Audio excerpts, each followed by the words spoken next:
A quick favor turned into the worst weekend of my life. Sometimes the smallest detail, something you'd usually brush off, ends up revealing everything. You don't even realize it at first. Then suddenly it's there, staring you in the face, and there's no unseeing it. Hey Marcus. And I still don't know the exact moment when things started to go wrong, when trust began to unravel. Maybe it wasn't a moment at all. Maybe it was a slow, quiet erosion that I kept ignoring until it crashed into me like a freight train. It all began midweek. On Wednesday, my friend Darren stopped by.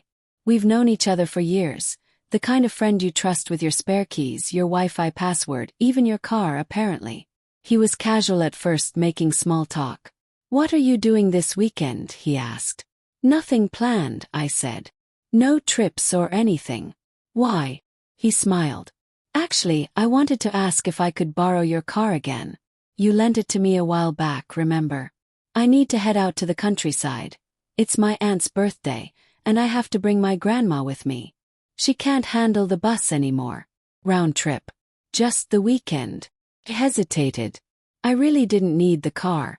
Grocery store was close, no appointments, no obligations. So after thinking it over for a moment, I told him, "All right, come by Friday and grab the keys." That was that. Or so I thought. Less than a day later, my wife, Lena, approached me in the kitchen. "So, what's your plan for Saturday morning?" "Nothing much," I said, still unaware where this was going. "Great," she replied. "Because we need to head to the market early. Then drive to Mom's. She's snowed in, and the driveway needs shoveling. I figured we could be there by 10, help out, have lunch, and be back by evening." She had it all mapped out. Even gave me a guilt-trip-free bedtime to make sure I didn't complain about waking up early. I stared at her. This was awkward. I'd already promised Darren the car. When I broke the news to her, Lena's reaction was instant and cold. "Of course," she said, rolling her eyes. "You always manage to prioritize everyone else's problems before your own family." She didn't wait for a response. Just stormed off into the bedroom, muttering under her breath. I sat there confused. Since when had her mother's driveway become my responsibility? Since when was I expected to coordinate my weekend around hers? By Friday evening, Darren arrived, grabbed the keys, and thanked me again. He seemed cheerful, even brought a pack of energy drinks with him for the road. I wasn't worried. He'd borrowed the car before and returned it in perfect shape. Only difference this time. I had installed a Dashcam a few weeks ago. It was always recording when the engine was on. I mostly used it in case of an accident, not to spy. Lena wasn't nearly as calm. She threw on her coat, grabbed a travel bag, and took the bus to her mother's. Not before throwing one last passive-aggressive jab. "Don't even bother walking me to the stop." Fine by me. As soon as she left, the silence in the house was blissful. I ordered food, cracked open a beer, and booted up my PC. For 2 whole days I did nothing but play games, watch junk TV, and eat whatever I could get my hands on. Sunday afternoon rolled around. I was still in my pajamas when my phone buzzed. "Darren. The car's parked out front. Come check it out." I went downstairs. He tossed me the keys, along with a half smile and a bottle of whiskey. "Supposed to be for your aunt's birthday," he joked.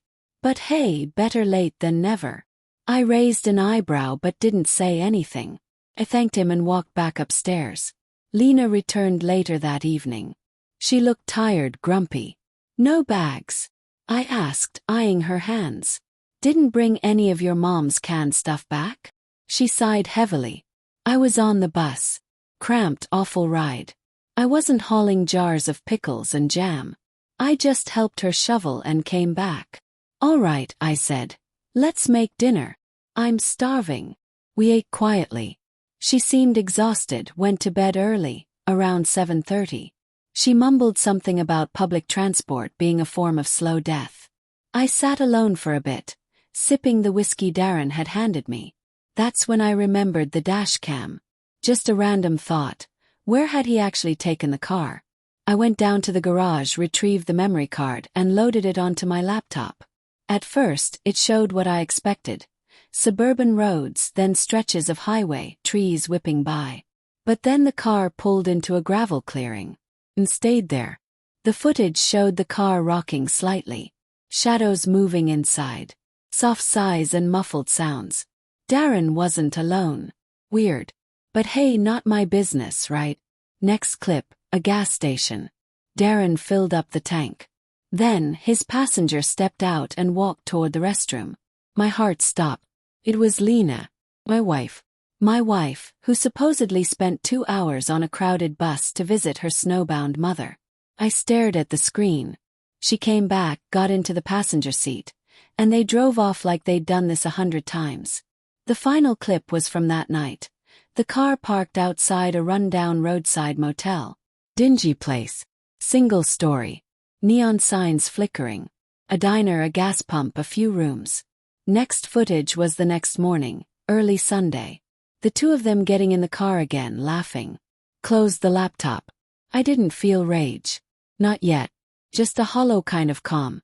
Like something in me had gone quiet. I went to the bedroom. Lena was asleep, curled up like she hadn't just detonated our marriage. I didn't wake her. Instead, I pulled a suitcase from the closet and began packing her clothes. Folded everything neatly. Didn't touch her things, just her clothes. By morning, her bags were lined up in the hallway, coat draped on top. I left a note. Then I listed the car for sale. Dirt cheap. It was gone by noon. I spent the rest of the day on the porch, sipping the whiskey Darren had given me, the same bottle he offered as some twisted souvenir. That weekend I lost a car, a marriage, and a friend. And maybe more than that. Maybe a part of me that still believed people, at their core, tried to do the right thing. Turns out, betrayal doesn't always come with a bang. Sometimes it arrives in the form of a favor, a question as innocent as, "What are you doing this weekend?"